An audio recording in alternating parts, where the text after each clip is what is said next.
Hey guys, welcome back to Confessions of a Doctorholic. It's me, Dr. Slayman, or Hafsa. And today's episode is about that incredible, terrifying, electric feeling of being in blues. If you know, you know. Let's talk about my first solo vascular case. How it felt, what went wrong, what went right, and how I basically lived out every med student's surgical daydream.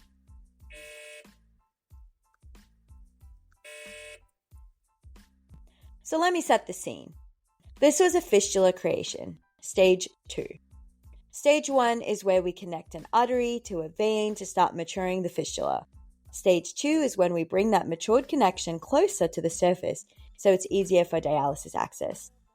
It's not the biggest case in the world, but it's delicate and it matters. And this time, I wasn't just assisting. I was in blue.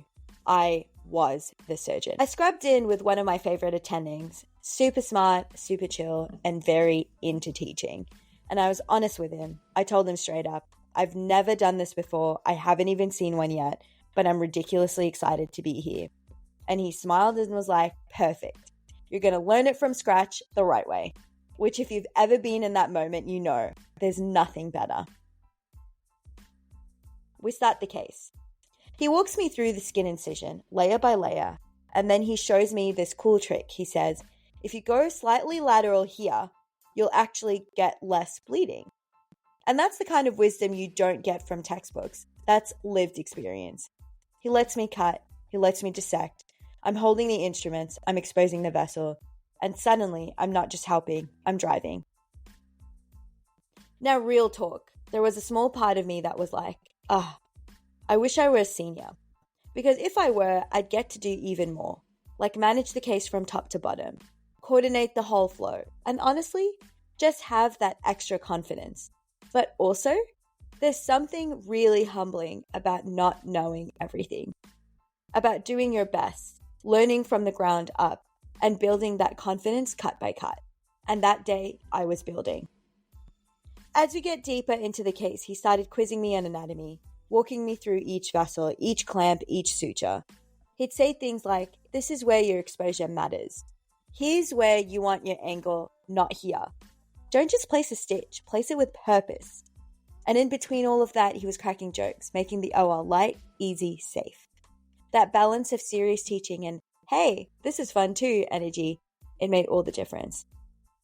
At one point, I'm standing there, suture in hand, vessel looped, and ready, and I realized, I'm not pretending anymore. This isn't simulation. This isn't watch and learn. This is real. I'm doing the thing. And yeah, I made mistakes. I fumbled a few moves. I forgot which way to rotate my wrist on one of the tie-offs, but he corrected me without ego. He let me struggle, just enough to learn, and then he guided me back. And I loved every second of it. By the time we were closing, I was sweaty, focused, exhausted, and absolutely buzzing. That blue gown feeling, it's hard to describe. It's a mix of pleasure and pride, of fear and freedom, of finally stepping into the thing you've been training for all along.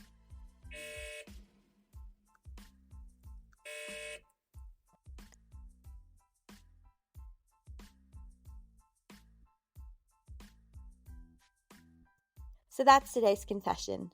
My first solo fistula case and the moment I realized I'm becoming the surgeon. Not perfect, not polished, but present, hungry, and learning every single day.